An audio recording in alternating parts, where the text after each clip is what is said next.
Eder, Mech, Pallister. Quando io ho fatto la segnalazione, ho riferito appunto che c'erano questi cellulari, mi sembrava un po' strano. Le scende sarà andata a portare l'umido e la spazzatura perché aveva solo le chiavi di casa. Sì, le chiavi di casa, le aveva. Di conseguenza è uscita con quella di portare dopo, o è successo qualcosa. E a un certo punto, quando è venuta a casa, quando quel giorno è uscita di casa che doveva incontrarsi con questa persona, è uscita di casa molto probabilmente sconvolta. Da quest'estate, parlo del 2021, era tutto bello, perfetto, anche quando siamo tornati, abbiamo fatto i nostri viaggi, le nostre cose e così. E Liliana era tranquilla, normale, non avevamo nessun problema.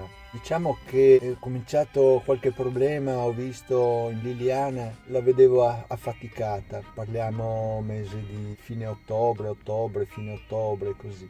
E avevo deciso poi di fare percorsi meno impegnativi perché anche a lei piaceva andare nei boschi, in terreni anche un po' così accidentati, comunque avevamo le bici preparate, tutto per questo. E quello che piaceva a lei era la carne, poi ci si fermava in qualche albergo, si dormiva, si andava a cena la sera, poi si andava a dormire, si riposava, la colazione la mattina, tutto bello e buono insomma, no? Anche come carattere, come era lei sempre, insomma, no?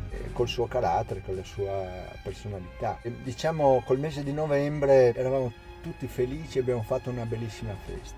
E diciamo, coi primi di dicembre io l'ho vista un po' più chiusa, un po' più... Dovevo parlare con lei, dovevo così a fatica farla parlare, fare dire qualcosa. Non riuscivo a capire quale fosse il problema. Io mi ricordo quella cena dell'8 dicembre che abbiamo fatto nella tavernetta di Pino e Laura, e lei io l'ho vista giù molto tesa, molto arrabbiata. E poi andando agli ultimi periodi era tesa, era così comunque anche quei 3 giorni prima che eravamo a quella presentazione di quel libro di Walter sul baseball.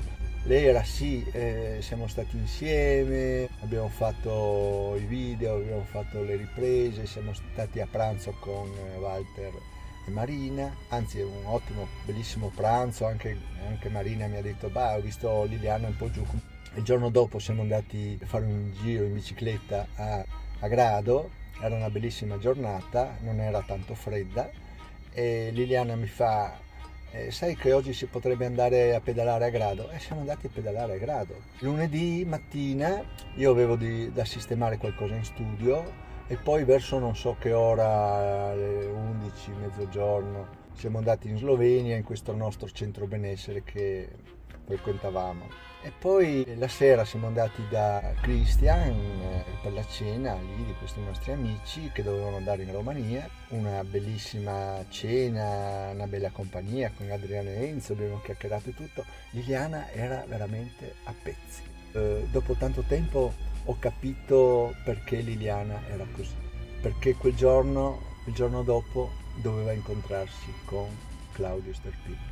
E lei era fuori di testa, proprio fuori, anche a casa, siamo tornati a casa, non ha parlato, si è spogliata, è andata a letto, si è girata dall'altra parte e lì è rimasta. Io mi sono messo lì, ho ripensato cosa diavolo può essere successo. E la mattina lei ha fatto la lavatrice, ha messo a asciugare, ha preparato la colazione, mi sono alzato, siamo stati insieme, sono andato via, l'ho salutata e lei mi ha salutato dalla finestra. Ecco l'ultima volta che l'ho vista, capisci? Questo Claudio Sterpino, cosa ha fatto a Liliana? Cosa ha fatto Liliana? Ehi, non dimenticare di iscriverti a questo canale.